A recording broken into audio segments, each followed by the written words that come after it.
So before we start today, for any of you who have questions, please hold your question until the end of the panel discussion. And then after we wrap the discussion, we'll have a Q&A session. So how was the movie? First of all, we have two representatives from investment and, monetary term economic side, and then we have environmental side. Can I start with the $1 million question? Should we put monetary term on nature?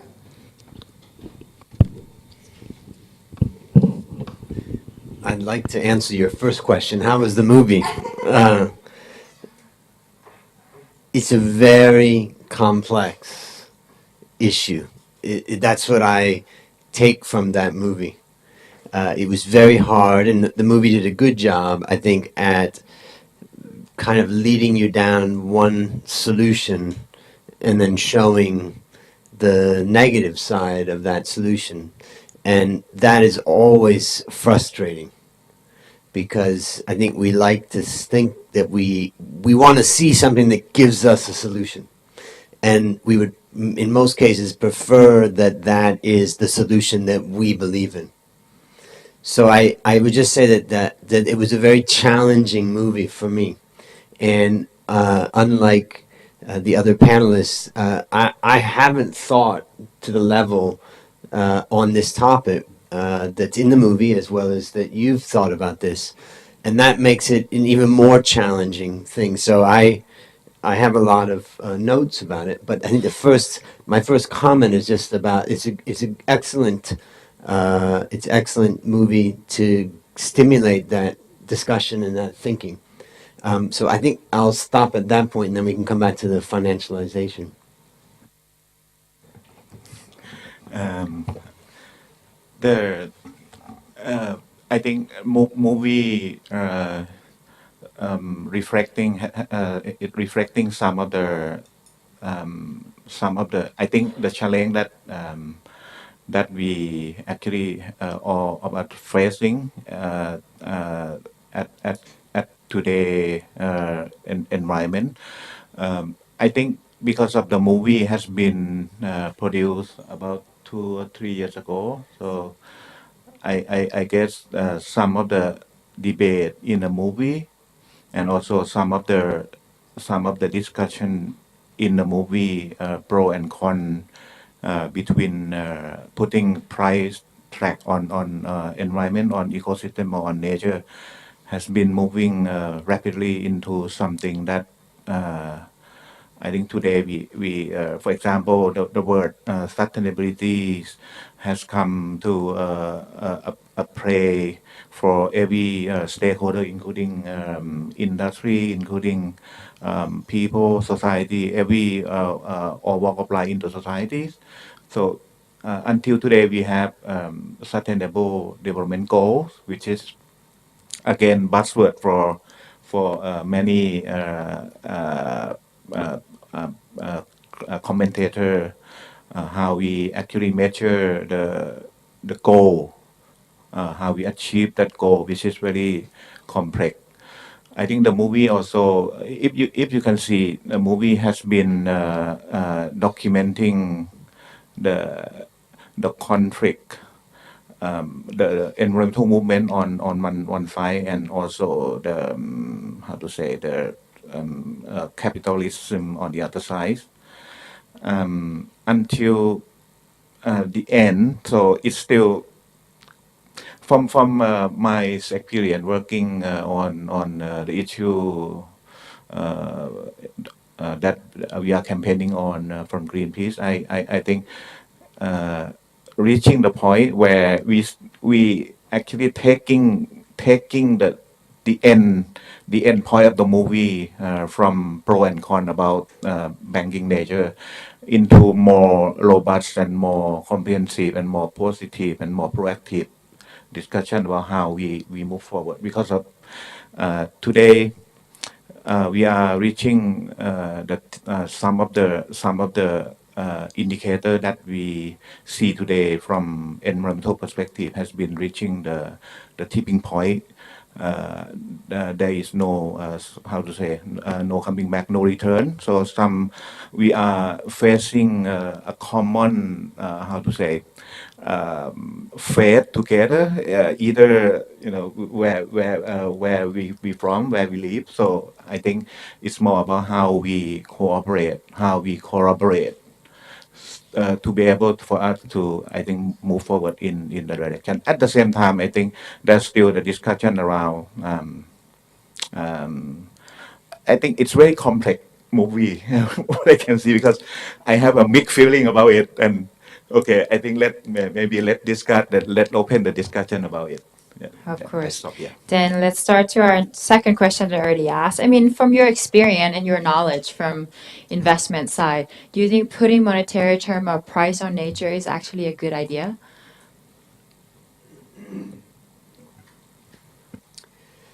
I think the problem that I see is that first we have to define the problem. And to me, the problem is, this is my simplistic view of the problem that's being addressed in this movie, and that is uh, what I would call the quantity of consumption and the composition of consumption. And basically, there's too many people on this earth, probably, for being able to sustain. And the quantity that people are consuming is large. And particularly in developed countries, you have the quantity of what they're consuming being really energy heavy or pollution heavy or environmentally damaging heavy, as opposed to, let's say, the village that we saw in Uganda, where the kid was riding on a bicycle. The environmental footprint of that is very small. So I think that the first thing, we really have to define that problem. The problem is not destroying the environment, in my opinion. It is, there are too many people on this earth. And so that's my first thing that I try to do to get to the first principles of it. Um, so I think that's kind of the thing that I'm thinking in my head now. Of course, providing a solution to that problem, there's nobody that's going to talk about that, or very little. So therefore, we're on a trajectory to destroy our planet, not because people are very highly destructive, but it's impossible to have the planet not have the damage that it has, unlike when there was substantially less people on the planet. So that's the first thing in my head that I think of as I go through this.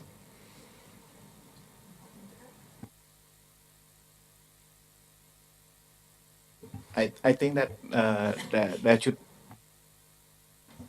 okay working should be how to say alternative way of thinking about it. Uh, my personally, I am not totally against sort of how to say using market as a mechanism to be a incentive, or to be a step toward protecting ecosystem. But again, because of it very complex, uh, we have to look at um, way of using the mechanism that we have in the society. It's not just financial mechanism of the market, the market system that we have in world today. For example, um, I, maybe it's not really a example that reflecting around this directly. We in Thailand, um, if we looking at putting price tag on endangered species in Thailand, one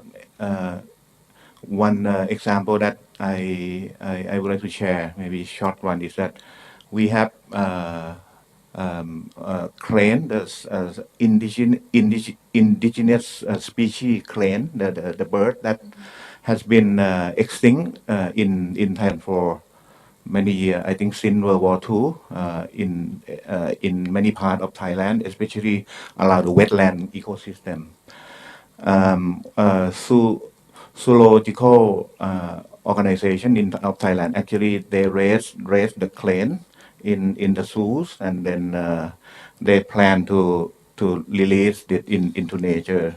The issue is that this species, crane species, has to be living in very clean the environment, especially the fresh water, without chemical contamination.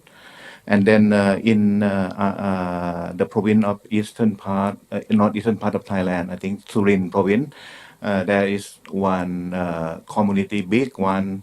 They have uh, a wetland, I think a wetland ecosystem plus rice field, and then those community actually planting the organic rice, and then clean from the zoo actually released into those wetland, and then they actually giving birth the clan in nature.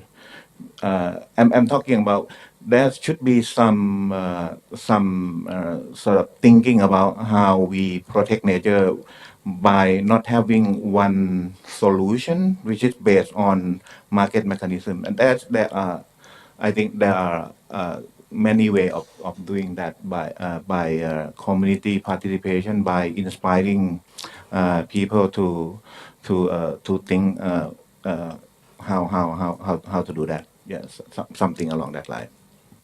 And the movie also discussed a lot about offsetting. They're talking about offsetting in protecting endangered species. They're talking about carbon offsetting. I mean, I myself is not a big fan of offsetting because it doesn't really change the practice of the businesses, and they can just put their money elsewhere.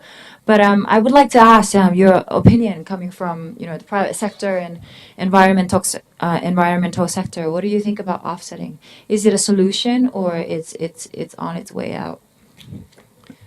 Well, the idea of offsetting came up when I was a lot younger, let's say 1987 or 85 or that type of thing.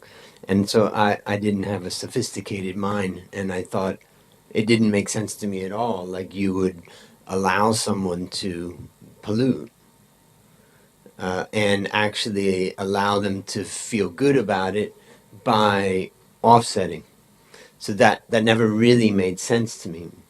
But can, as far as a mechanism, you know, it to try to have a net neutral impact, it is somewhat of a market mechanism. So, it can work. But in the end, the problem that we face of the first issue that I raised was the quantity of consumption in the world, as well as the composition of consumption, is not going to be solved by offsetting. So that's the first thing I would say about offsetting. I mean, the other issue in this movie that it raises is that, and this one is really difficult to deal with, is that everyone in the movie, particularly the banking guys and all that, are sitting on a lot of money themselves individually or whatever. And what you see is that the amount of pollution or the polluting that's being done today is not much different than what was done 100 years ago or 50 years ago. It's just that there's a lot more people and a lot more companies doing it. And so the damage is. So you have companies that have generated wealth over 50 or 100 years for families, for individuals, for the companies, for the banks that didn't get this tax. They didn't get this environmental oversight. And now they've accumulated their wealth, and now they're talking about putting environmental regulations or other things to try to deal with it. The reality is that if half of those if those guys all gave up and all those companies gave up half of the wealth that they had as a payback for the damage that they did, that's not much different from what's happening by companies today. Well, that would be fair, but that, of course, is never going to happen, right? So it to me has always felt hypocritical to have somebody at a wealthy type of person going around talking about this when they're not going to let go of their wealth that they generated without all the restrictions. So I think that's a second issue that comes up in my head as I watch this. And again, I don't think I'm a qualified person to give a strong opinion one way or the other of this movie because it's not something that I've thought about to the level of other people, obviously the people in the movie and other people watching this. But I do think that it's important for us to think about the issues that it raises, and there's a couple of others that I have in my mind, but let's stop at that one for right now. Offsetting, I don't have actually background on or example to actually share. But one thing I see is that I think totally agree with the it is something that also challenging on how we actually do it. In case of most of offsetting program or project has been implementing here in Thailand, in Southeast Asia. We see that it is uh, aside from carbon market, which is now still ongoing, and we have to actually evaluate it.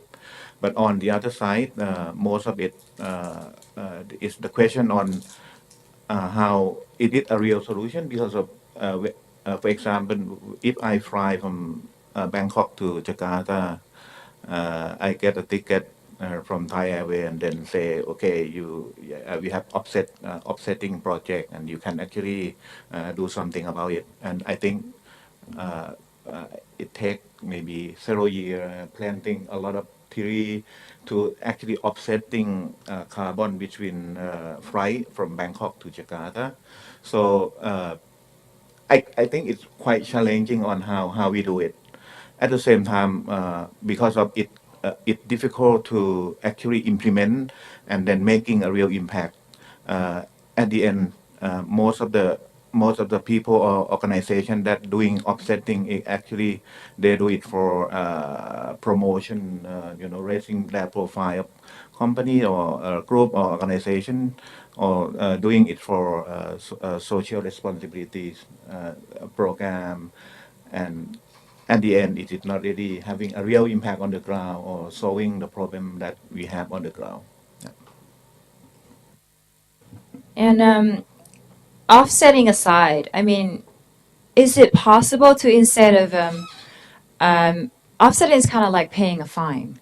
So if we don't think about offsetting, is it possible for the private sector to be charged for the cost of natural services that will be lost for the environmental resource that they're asking to utilize? Would that even work for the private sector? Because at the end, the cost of the environmental services will be so high.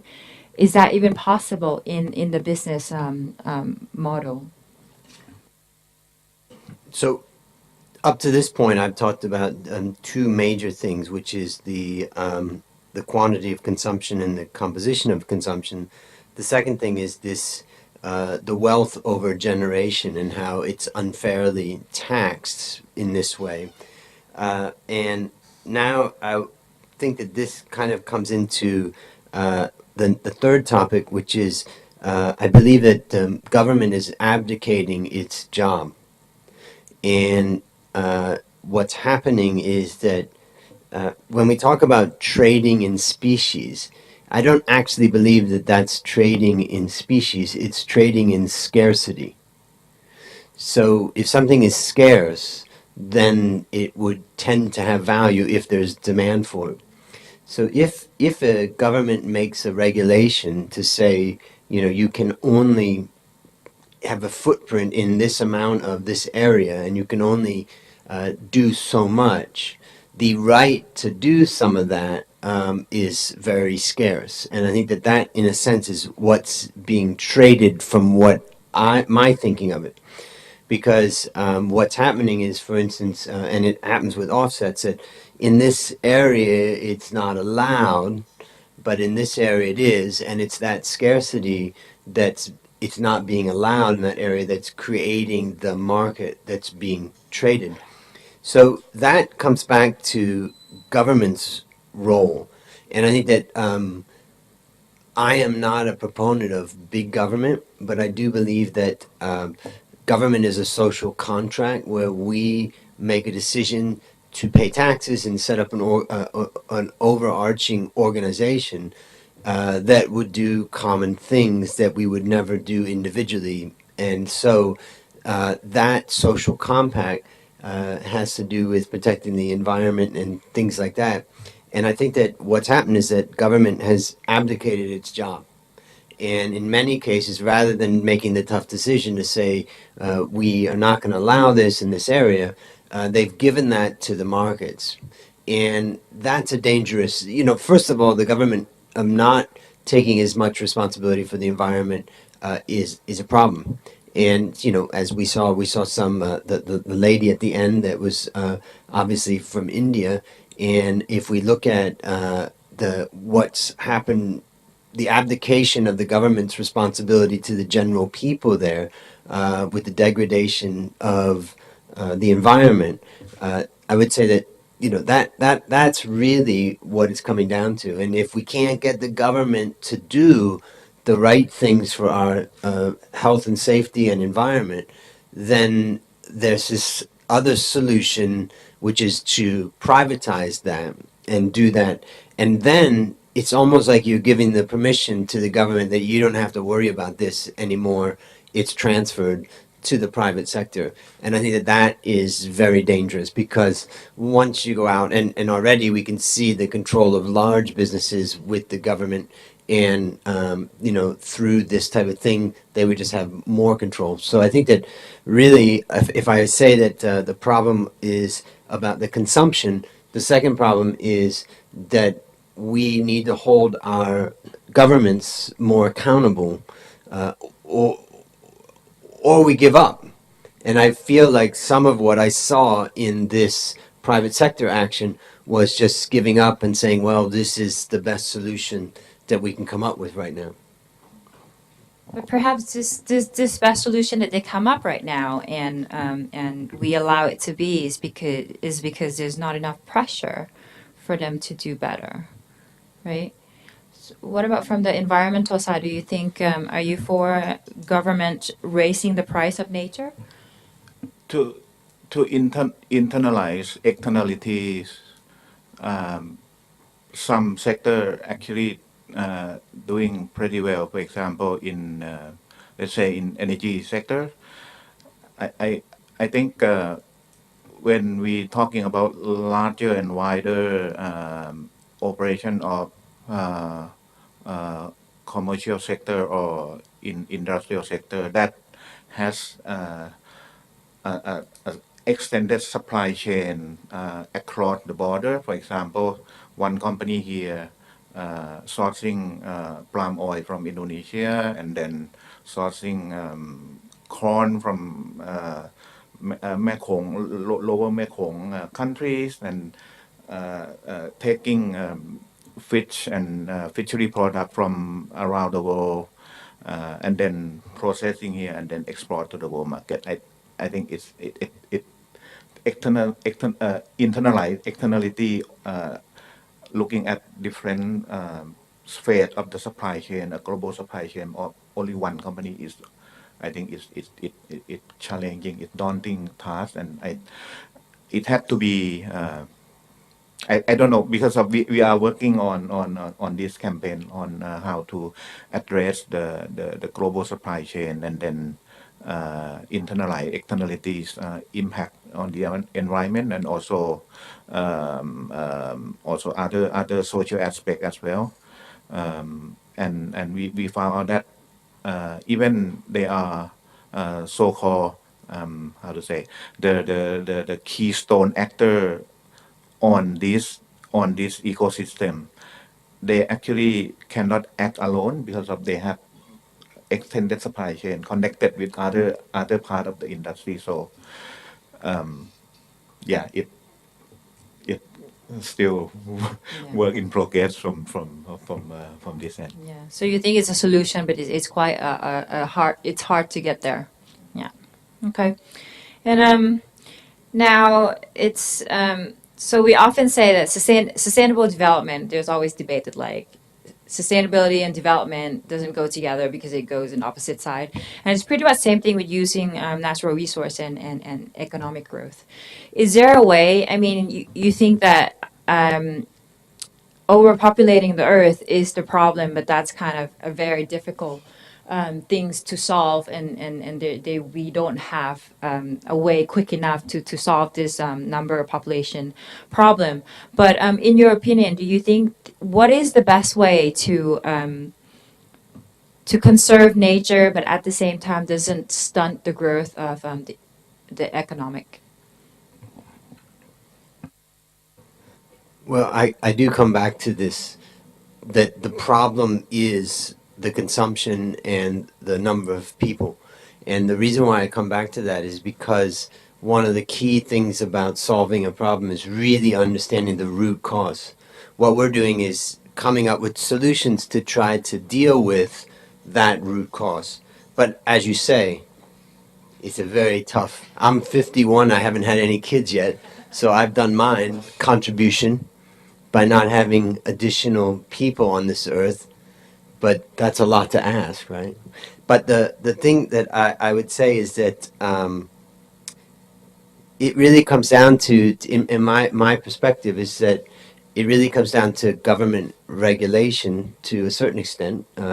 You know, one of my investments is a coffee factory, and we are overseen by government agencies, and we don't have the right or the ability to pollute in a way that maybe another company or in another country they could. We've had to follow those regulations, and it kind of made sense to us not to damage what was around us. And so I think that the first thing is that government regulation is very important. If that, as a social contract we have, is that the government's going to do something that we individually may not do, you know. So I think that first of all, smart government regulation, but I also think that we have to be careful about unintended consequences. And I think that we saw an example of that of the farmers in Uganda, where it appeared everything was right. You know, they could pollute in Europe, and they could set up a tree farm, basically. But there are unintended consequences, such as what we also saw about how it was only eucalyptus trees, and so it wasn't actually doing what, you know, it wasn't a replacement for the biodiversity that was there. And so I think unintended consequences. I think the film made one very, very fatal flaw in, there was a lot of comparison to the 2008 crisis, the financial crisis, and I think that what they didn't look at also in that crisis was the role of government.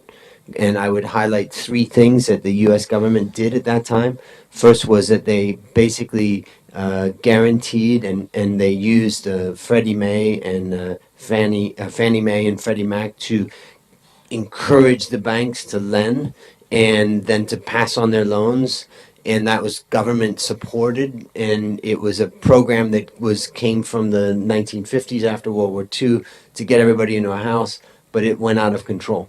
The second thing is that they had extremely low interest rates at that time, which incentivized people to borrow, which there are many powerful unintended consequences.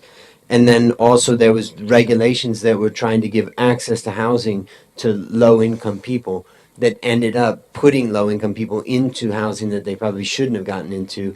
And all of this, they encouraged the banks. So I think that when we think about government regulation, we also have to think about unintended consequences. So though I'm saying the solution is government, I also think we have to think through carefully, because every single regulation has unintended consequences. But I mean, this could also be fixed, right? If you're going to have a sustainable policy, you could also have participation from all party, so that you can speculate the problem that could happen to the different stakeholders. I'm not sure if I understand that. Can you say that in a? So often when you do regulation and you draft a new law or a new regulation, often it's top down, right? So you don't ask the opinion of the farmers, you don't ask the opinion of the private sector, you don't ask the opinion of the different stakeholder that could be affected by this regulation. So I think that if we have participation from day one, when you begin to draft this regulation, it could kind of reduce the unintended consequences. Yeah, I think this is where I feel like individual people in government have particularly. I can speak for America. I can speak for what I see in Thailand, but I would say that they've, in many cases in America, they completely sold themselves out, and so reality is that people, individuals have a vote, and the objective of that vote is to influence the policy of the people that are running for office. And yes, individual voters sometimes are very short term, but in general, I would say that there's no better power of influence, because the alternative is big business, big money, and that's taken over in cases like in the U.S. Congress. And so I think that yes, it's very important that there is a wide group of people involved in the electing of officials and the drafting of legislation. And I think that that's completely gone in America, where it's probably because of the cost, number one, of running for office, but also be, for many different reasons, what you end up having is businesses hijacking big government and then setting the agenda of big government, and finding that many of the laws that are actually being enacted were actually written by the big businesses. So I think that, getting back to individuals is probably the best solution, or the only solution. The only other solution is big business and big government. Thank you. What about Pitara? What is your suggestion for nature to coexist with economic growth? Um, the I think something to think about when it's come to that, because of in the movie we see uh, the debate around uh, global north, north and south, right? The debate between north and south, global north, global south, which is tend to be very has been confronting and turned to be in violent in some case. But the phenomena at today we have is that because of we have to take into account not just the north south divided, but also not north south south. We call urbanized rich and localized poor. For example, in Bangkok, we have that people getting richer, and then we have a big gap. People or urban poor people also still living in a very difficult environment. I think my answer to that is that we have to address the issue beyond the debate on economic development and also environmental protection, because of it actually something missing there, which is around how we address how to say it not really uh, I would say poverty issue, which is something that may be missing from the debate on two sides. To address poverty issue, we can looking at a variety of solution based on bottom down approach. Bottom up approach. Sorry, and then looking at something we can actually thinking of it. Because of we talking about people, a lot of people on this planet and getting bigger and bigger. I think if we try way of changing people mindset, even a small group of population in the area, for example, in cities, we talking about active citizen that taking action, affecting change. But it also not really individual issue, but also from government policy, from how to say project that doing on the ground.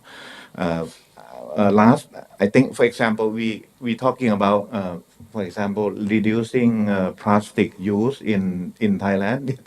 We don't see the way how we do it because of people actually familiar with it. We talking about the policy extended producer responsibility. So something that we internalize externality and then take producer responsible, take polluter to pay.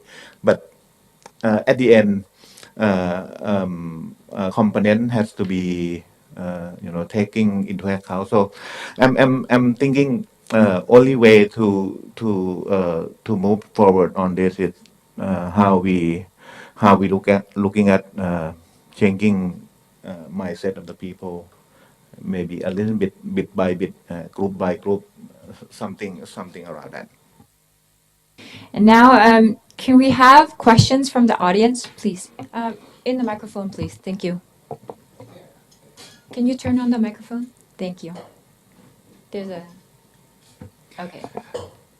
First, I'd like to understand, maybe you do understand, are those investments in nature make more nature in the world for sure, or it does not? More nature, more trees, more animals, more biodiversity. I mean, overall, from a macro perspective, is there an answer to that question, or am I? I think there's no set answer, but there's opinion. So if Andrew and Kuntara would like to speak their opinion on the question. We the the balance between nature and human societies. I think we are entering so-called Anthropocene, which is human force actually changing nature landscape, right? Um, I have absolute answer to that, but for example, in Thailand, um, we we are actually facing a crisis where um, people can get access to using their natural resources. So it's how to say for example, if okay, one example in the national park in Thailand, the first national park in Thailand, which is Khao Yai National Park. So there's this area X kilometers, which is accommodate X population of elephant, but government try to use some part of the national park to use for other purpose, and then elephant is increasing population, and how we solve the problem is it also something to do with balancing between using nature service and also economic development around that. So I'm not sure. I maybe not answer your question. I Yeah, mean, well, facts, not. yeah, if I may answer your question, my opinion is it depends on how you do it. If you're investing in offsetting, obviously you're not going to get more nature because you're destroying so much more than what you're investing into. However, if you're investing in nature conservation, it's not a matter of how much money, it's a matter of how much time you stop utilizing the nature. So for instance, our late king actually has a project of, he has a mountain, and he just wanted to see if you just leave it for 10 years, for 5 years, 10 years, not doing anything, the forest actually return. So it's more of how much time you give it a rest. For instance, the Gulf of Thailand, we almost finished the fish. There are debate of that we need to stop fishing for 5 years or 10 years to make the population return. So the shareholders can decide, the companies that buy it can decide if they do good or bad to nature. To me, that's not I mean- not the answer for me. Yeah. Just to understand what's going on, because I was watching the movie and I wasn't sure what's happening here. They buy stocks. I mean they do what? Okay, so the movie actually have two sides. Yeah, you have people who are speaking from the environmental side, people who are speaking from the private sector side, and people who are making money from selling out credits. So there's actually two sides in the movie. But the part you're talking about is basically they are banks, they are the natural resource bank that buy a piece of land which protected this species that could be extinct if it's not protected. But in the meantime, they sell the credits to these companies that operate in nearby area that they are destroying the habitat of these species that are almost extinct. So these banks make it right for the company to operate as usual, but then in turn give the bank the money to protect this small piece of land to protect the species.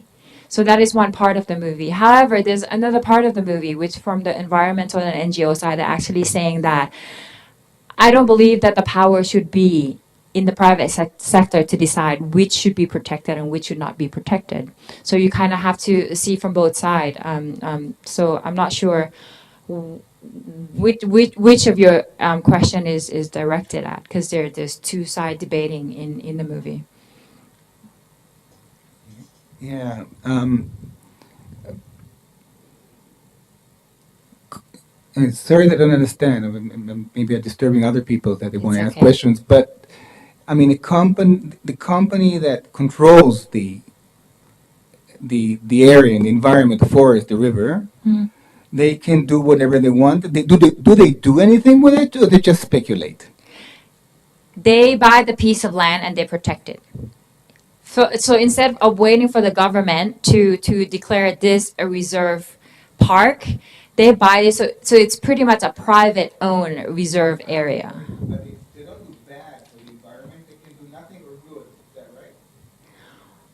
It depends on where you come from, right? So for me, I feel that by them having this land, this small piece of land, let's say they have 20 acres of this protected land, but in turn they're selling credits to the private sector, which is destroying 1 million acres. Then for me, the benefit is not enough, right? But it depends. If you're coming from the private sector, then that allows you to have the license to operate. But I think and I think that you can say that the people who are investing in that are investing because they are protecting that environment in the area that they're under control of.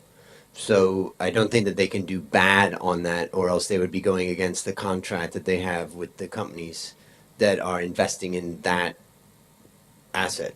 So regardless the moral questions, I mean, it starts with being ideologists because we are in favor of nature, right? But regardless of the moral questions, good or bad, banking, bad people, oil, it does do good for nature. The whole game, the bottom line, right?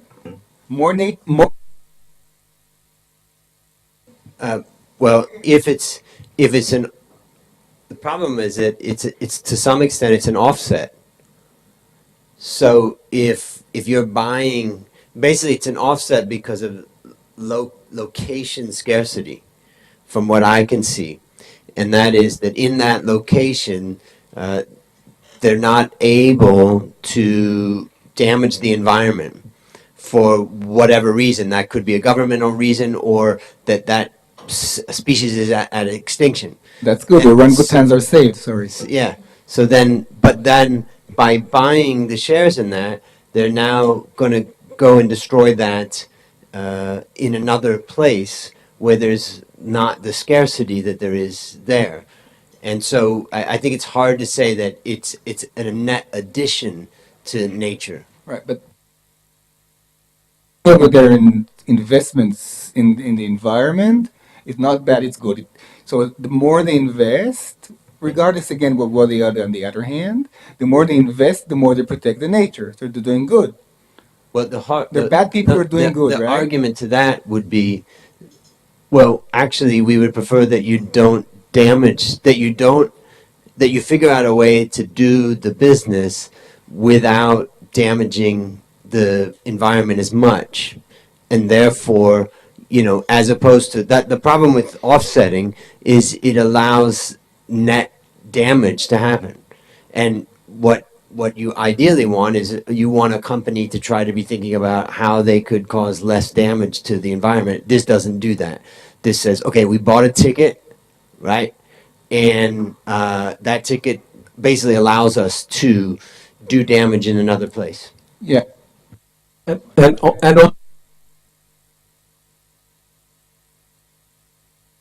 It's not a bad game what they're doing if you just regulate it. So my bottom line would be let them play and vote for Bernie Sanders to protect the nature. and also in the Politics will come over the economy. And also in the movies, you can see the complication. It's not simple as the one that you state. If you look at the people from the village, right? Once you get the area of the forest to be protected, they could not source for food.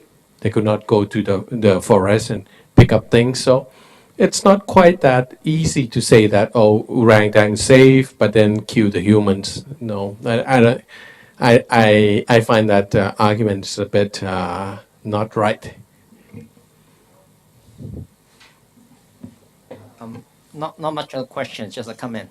I mean, it's very interesting film. The first time I really come across the. By the way, my name is Spencer. This green economy concept in here is a big topic in here. But just again, put my comment on this area. I think it's unrealistic, in my opinion, very strong in my personal opinion, to believe that any private company, okay, would do any good things for the environment, for nature. Bearing in mind that the nature of private company is to maximize profit. It's fundamentally maximizing profit. However, you put the whole things into play in here is the profit maximization into play. And I think one of the fundamental problem right now we're facing in here is the global capitalisms in here per se in here. And capitalism basically is a natural phenomenon to drive inequalities. The rich will get richer, the poor will get poorer. It's not right or wrong with that aspect in here. It's just how things go. The more money you have, the more ability you're able to do it. And look at our education now. The more people have money, I mean, they have a quote unquote better education, will move forward faster in this area. And the things is the comment on putting price into the natures on the hanging head. I think in a global scale is very bad in my opinion, per se in here. When you're priced, when you have a huge inequalities among the north and the south in here, the rich will be able to pay that price. The poor will not be able to pay that price. So what is going to come into play in here? So again, it will get dominated by whoever able to afford into this aspect per se in here. And the moving into the globalization aspect in here, again, is create a huge problems. Again, in the agricultural world, it really is. The government is losing sovereign right. Andrew mentioned in here. By having a contract in a multinational conglomerate things into here and here, the government have no say on the whole thing, per se in here. But having said that, I think that the film did mention that in certain aspect, the whole things in here, maybe in America, certain insects are able to secure certain inhabitants in here. That might work because it's within one country, within one jurisdictions per se in here, and within the one monetary system per se in here. It's not crossing the boundary. So that might, have some breathing ground for some insects or environments, but whole things in here. But to putting the whole things in the global perspective in terms of price, you know, all the thing in here, I'm not a big fan on this one. I think it's totally capitalistic, ripping things off. And I just would say to that one thing is when you think about profit maximization, that's the objective of capitalism. I think that you have to consider profit over a period of time. And if, for instance, I have a coffee business that invested in a community, we put our factory there, and we've existed in that community for 20 years. And if we just were all about making the profit at that moment in time and raping the environment right in that community, chances are we would have been shut down. So profit maximization on a short-term basis, I agree. If somebody just does not care and they just want to rip off what they can, that's more, to me, almost theft. But building a sustainable business is about making sure that you have a realistic footprint and that you're able to maximize profit over a longer period of time. So you had many different points, but that one I think I just would clarify from my perspective. Yeah, yeah, I like to say the same thing that your comment is pretty much generally true about businesses, but there are businesses out there that they are operating with consideration for the environment, consideration for the society, and at the same time make profit, but they make not as much profit, and they're not ripping off so much from the other pillars of the sustainability and the social. For instance, interface is pretty much a poster child for sustainability. They were pretty much a big bad bull for business. It's petrochemical. They're polluting. And one day the founder just said, we can't go on like this anymore. We got to have more considerations. And there are businesses out there, and this is what we're advocating at SCSM at our center. We're saying that businesses, for you to be sustainable or for you to survive over the long time, you need to have consideration over the environment and the society as well. Go ahead. Yeah, again, totally with you, Andrew, totally with you in this area. You know, basically the two spectrum per se in here. Okay, philanthropy, again, business per se in here. The things I'm hearing from Andrews and the centers who are advocating is impact enterprising or social enterprising in this area per se in here.